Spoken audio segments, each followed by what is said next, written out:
എല്ലാ രംഗത്തും ഈ ബജറ്റ് ആളുകളെ കബളിപ്പിക്കുന്ന ബജറ്റാണ്. ചെറുപ്പക്കാരുടെ കാര്യത്തിൽ നിങ്ങൾ നോക്കൂ, ഇപ്പോൾ MSME സ്റ്റാർട്ടപ്പുകൾ ഇതിനെല്ലാം വേണ്ടി എത്ര വലിയ തോതിലുള്ള സഹായമാണ് സെൻട്രൽ ഗവൺമെൻറ് നൽകുന്നത്.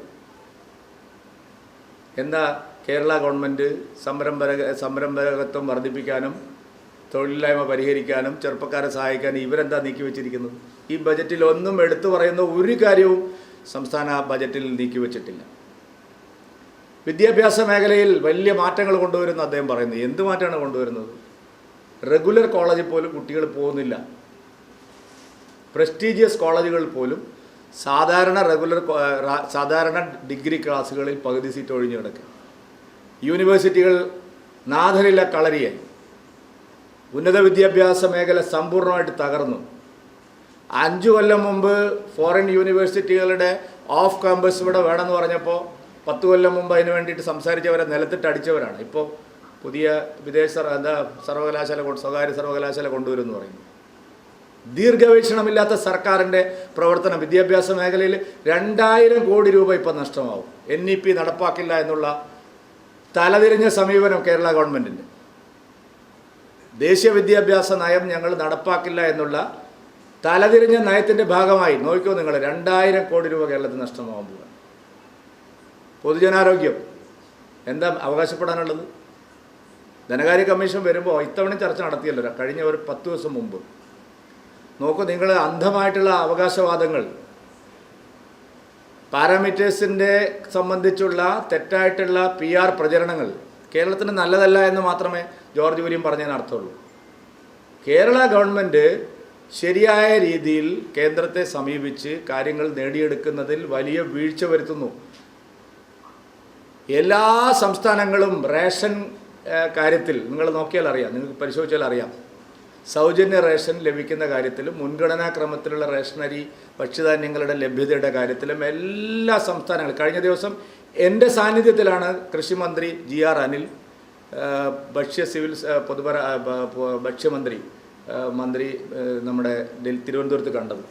എൻ്റെ സാന്നിധ്യത്തിൽ ഞാൻ ഇരിക്കുമ്പോഴാണ് വന്ന് മന്ത്രിയുടെ പ്രഹ്ലാദ് ജോഷിജിയെ, സിവിൽ സപ്ലൈസിൻ്റെ സെക്രട്ടറിയും കൂടെ ഉണ്ടായിരുന്നു. എന്താ അദ്ദേഹം പറഞ്ഞിരിക്കുന്നത്? ഒരു കണക്ക് കൃത്യമായിട്ട് ഓൺലൈനായിട്ട് കറക്റ്റ് ചെയ്യേണ്ട ഗുണഭോക്താക്കളുടെ പട്ടിക പോലും പൂർത്തീകരിക്കാൻ മാർച്ച് 31 മുമ്പ് 1 കൊല്ലം നീട്ടിക്കൊടുത്തതാണ്. പല രീതിയിലും നമുക്ക് ലാപ്സ് ഉണ്ടാവുന്നു, നമുക്ക് നഷ്ടം ഉണ്ടാവുന്നു, ഗവൺമെൻറ് ഫലപ്രദമായി പ്രവർത്തിക്കാത്തതുകൊണ്ട്. സമ്പൂർണ്ണമായിട്ടുള്ള ഭരണ തകർച്ചയും മിസ്മാനേജ്മെൻറ്റുമാണ് സാമ്പത്തിക പ്രതിസന്ധിക്ക് കാരണം. അതിന് കേന്ദ്രത്തിൻ്റെ തലയിൽ പഴിചാരിയിട്ട് യാതൊരു കാര്യവുമില്ല. കേന്ദ്രാവിഷ്കൃത പദ്ധതികളുടെ അരി പിടിച്ചുകൊണ്ട് മാത്രമാണ് ഈ ബജറ്റിൽ എന്തെങ്കിലും കാര്യങ്ങൾ പറഞ്ഞിട്ടുണ്ടെങ്കിൽ മുന്നോട്ട് പോയിട്ടുള്ളത്. കേരള ഗവൺമെൻറ്റിന് കേരളത്തെ രക്ഷിക്കാനുള്ള ഒരു താല്പര്യവും ഇല്ല എന്നുള്ളതാണ് ഈ ബജറ്റ് കാണിക്കുന്നത്. UDFന് ഇതിലൊരു വീഴ്ച സംഭവിച്ചിരിക്കും. അതായത് ഈ കാര്യത്തിൽ വസ്തുത ബാലഗോപാലിനെ പോലെ തന്നെ അല്ലെങ്കിൽ അതിനേക്കാൾ അപ്പുറം എക്കണോമിക്സ് അറിയുന്ന ആളാണ് ഇവിടുത്തെ പ്രതിപക്ഷ നേതാവ്. ഞാൻ പല അദ്ദേഹത്തിൻ്റെ പ്രസംഗങ്ങൾ കേട്ടിട്ടുണ്ട്. പക്ഷെ അദ്ദേഹം മനഃപൂർവ്വം കേരളത്തിൻ്റെ സാമ്പത്തിക പ്രതിസന്ധിക്ക് കാരണം മോദി സർക്കാരാണെന്നുള്ള വ്യാജ നറേറ്റീവിനെ അദ്ദേഹം സപ്പോർട്ട് ചെയ്തു കേരളത്തിൽ. അതിൻ്റെ ഫലമാണ് അവർ അനുഭവിക്കാൻ പോകുന്നത്. ഈ പ്രതിസന്ധിക്കെല്ലാം കാരണം ഞങ്ങളല്ല, ഈ പ്രതിസന്ധിക്കെല്ലാം കാരണം അപ്പുറത്തിരിക്കുന്ന മോദിയാണ്. ഇതാണ് പിണറായി വിജയൻ കഴിഞ്ഞ 10 വർഷം ഉണ്ടാക്കിയിട്ടുള്ള നറേറ്റീവ്. അതിനെ VD സതീശൻ സപ്പോർട്ട് ചെയ്തു. അതുകൊണ്ട് അവർ സമരം നടത്തിയോണ്ട് കാര്യമില്ല. വയനാടിനെക്കുറിച്ച് കേരള ഹൈക്കോടതിയിൽ സർക്കാരിൻ്റെ അവസാനം തിരുത്തി പറയേണ്ടി വന്നപ്പോഴും സതീശൻ നിലപാട് മാറ്റിയില്ല. കാരണം സതീശന് കേരളത്തിലെ ജനങ്ങളുടെ താല്പര്യത്തെക്കാൾ കൂടുതൽ താല്പര്യം മോദി സർക്കാരിനെ വിമർശിക്കുക എന്നുള്ളതാണ്. അതുകൊണ്ട് UDFൻ്റെ സമരപ്രഖ്യാപനമൊന്നും വിജയിക്കില്ല. കാരണം എന്താണ്? ഈ ഒരു വ്യാജ നറേറ്റീവ് ആഖ്യാനം LDF സർക്കാർ കഴിഞ്ഞ 10 വർഷമായി തുടർച്ചയായിട്ട് ഉണ്ടായിക്കൊണ്ടിരിക്കുകയാണ്.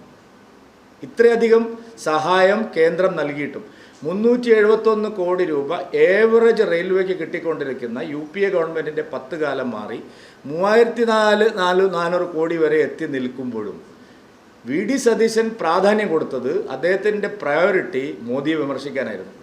അതുകൊണ്ട് ഇത് ലെഫ്റ്റിൻ്റെ നറേറ്റീവ് പരാജയപ്പെടുത്തേണ്ട പ്രാഥമിക ബാധ്യത VD സതീശനും UDF-നായിരുന്നു. അവരത് ചെയ്തില്ല. അവർ ഞങ്ങളെ വിമർശിക്കാൻ വേണ്ടി, മോദിയെ വിമർശിക്കാൻ വേണ്ടിയിട്ട് ഈ നെറേറ്റീവിന് അനുകൂലമായിട്ട് നിലപാടെടുത്തു. അതുകൊണ്ട് മുഴച്ചു നിൽക്കുന്നത് എന്താണ്? കേരളത്തിൻ്റെ പ്രതിസന്ധിക്കെല്ലാം കാരണം കേട്ടാൽ തോന്നും മോദി സർക്കാർ വരുന്നതിന് മുമ്പ് കേരളം വലിയ സാമ്പത്തിക സ്ഥിതിയിൽ പോയിക്കൊണ്ടിരുന്നതാണ്.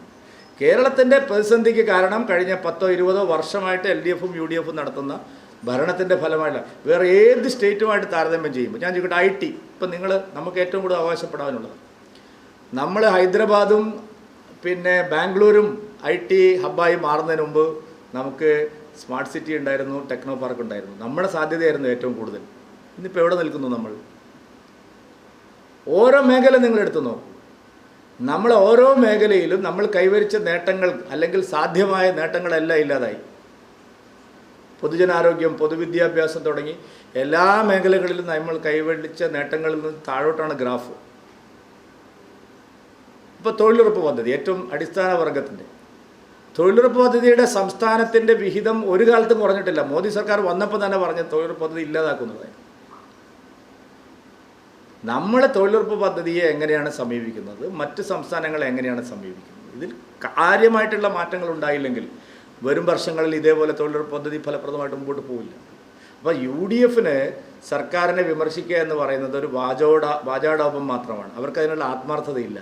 LDF-ൻ്റെ കള്ളപ്രചാരണങ്ങളെ അവർ ജനങ്ങൾക്ക് മുമ്പിൽ വിശദീകരിക്കുന്നതിന് പകരം ആ കള്ളപ്രചാരണങ്ങൾക്ക് പിന്തുണ കൊടുക്കുന്ന ഒരു വല്ലാത്ത അവസ്ഥയിലാണ് കേരളത്തിലെ പ്രതിപക്ഷമുള്ളത്. ഭരണകക്ഷിയോ അല്ല പ്രതിപക്ഷമോ അല്ലാത്ത രണ്ടിനുമിടയിൽ നിൽക്കുന്ന ഒരു വിചിത്രമായ സാധനമായിട്ട് കേരളത്തിലെ പ്രതിപക്ഷം മാറിയിരിക്കുകയാണ്. അതുകൊണ്ട് ഈ പ്രതിസന്ധിക്ക് കാരണം ആക്ച്വലി സംസ്ഥാന ഗവൺമെൻറ്റാണ്, അവരുടെ മിസ്മാനേജ്മെൻറ്റാണ്. ഇതുപോലത്തെ ഒരു ബജറ്റും നിങ്ങളാ നിർമ്മല സീതാരാമനെയും അശ്വിനി വൈഷ്ണവും ഒക്കെ കാര്യങ്ങൾ വിശദീകരിക്കുന്നതും ഇന്നത്തെ ബാലഗോപാലിൻ്റെ പ്രസംഗവും കേട്ടു. ഞാനത് മുഴുവൻ കേട്ടു. ഒന്ന് ക്രോഡീകരിച്ചൊരു ബജറ്റ് വായിക്കുകയെന്നെങ്കിൽ പല സ്ഥലത്തും 5-6 തവണ ഒരേ കാര്യം തന്നെ പറഞ്ഞുകൊണ്ടിരിക്കുകയാണ്. കേന്ദ്രത്തിൻ്റെ ഏതാണ് സംസ്ഥാനത്തിൻ്റെ ഏതാണെന്ന് പോലും മനസ്സിലാവാത്ത വിധത്തിൽ അയാളൊരു കുഴമ്പൻ പ്രസംഗമാണ് ഇന്ന് നടത്തി. ആദ്യം ഈ മന്ത്രിമാർക്കെല്ലാം കുറച്ച് ട്യൂഷൻ കൊടുക്കണം. അതിന് പിന്നെ ദുരഭിമാനം ഇല്ലെങ്കിൽ കേന്ദ്രത്തിലെ മന്ത്രിമാരുടെയൊക്കെ ശൈലി ഒന്ന് കണ്ടുപഠിക്കുന്നതല്ലാണ്. ഓരോ സംസ്ഥാനത്തിനും എന്തൊക്കെ ആവശ്യങ്ങളാണുള്ളത്, അതിന് ആ സംസ്ഥാനത്ത് ലഭ്യമായിട്ടുള്ള അവസരങ്ങൾ എന്താണ്, അതൊന്നും മനസ്സിലാക്കി ഉപയോഗപ്പെടുത്താനുള്ള ഒരു പ്രോജക്റ്റും നിർഭാഗ്യവശാൽ ഇന്നത്തെ ബജറ്റിലുമില്ല. 5ാമത്തെ ബജറ്റും ബാലഗോപാൽ അവതരിപ്പിച്ചിരിക്കുന്നത് സമ്പൂർണ്ണ നിരാശ നൽകുന്ന ബജറ്റാണ്.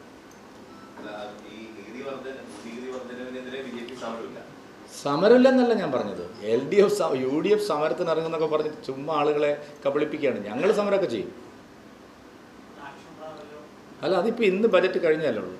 ഞങ്ങൾ കേന്ദ്ര ബജറ്റും കേരള ബജറ്റും താരതമ്യം ചെയ്തുകൊണ്ടുള്ള ആദ്യഘട്ടത്തിൽ വലിയ പരിപാടികൾ വെച്ചിട്ടുണ്ട്. കേന്ദ്ര പിന്നെ വിദേശകാര്യമന്ത്രി ഉൾപ്പെടെയുള്ള നേതാക്കൾ കേരളത്തിൽ ഇതിനു വേണ്ടിയിട്ട് വരുന്നുണ്ട്.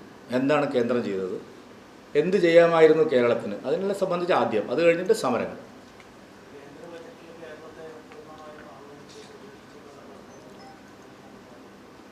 ഇതിൽ ഭയങ്കര പദ്ധതിയാണല്ലോ. ഞാൻ അന്ന് നിങ്ങളോട് പറഞ്ഞത് ഇതേ പിന്നെ കേന്ദ്ര ബജറ്റ് കഴിഞ്ഞപ്പോൾ 7-ാം തീയതി നമുക്ക് കാണാമെന്ന് ഞാൻ പറഞ്ഞു. ഇത്ര ആളുകളെ കബളിപ്പിക്കുന്ന ഒരു ബജറ്റ് അല്ല. അങ്ങനെ പ്രവാസികൾക്ക് മാസം 10,000 രൂപ കൊടുക്കാമെന്നൊക്കെ ഇദ്ദേഹം പറഞ്ഞ ഏതെങ്കിലും ഒരു കാര്യം നടപ്പായിട്ടുണ്ടോ? മോദി സർക്കാർ പറയുന്നതെല്ലാം അക്ഷരം പറഞ്ഞ് നടപ്പാവുകയാണ്. ഇദ്ദേഹം പറഞ്ഞ് ഇത്രയും 5 കൊല്ലം അവതരിപ്പിച്ച ബജറ്റിൽ ഇപ്പോഴും ഞാൻ കാണിച്ചു തരാം എന്തെല്ലാം ബഡായിയാണ് ഈ ധനകാര്യം ബാലഗോപാൽ ഇവിടെ പറഞ്ഞുകൊണ്ടിരുന്നത്. എന്താ നടപ്പിലായിട്ടുള്ളത്?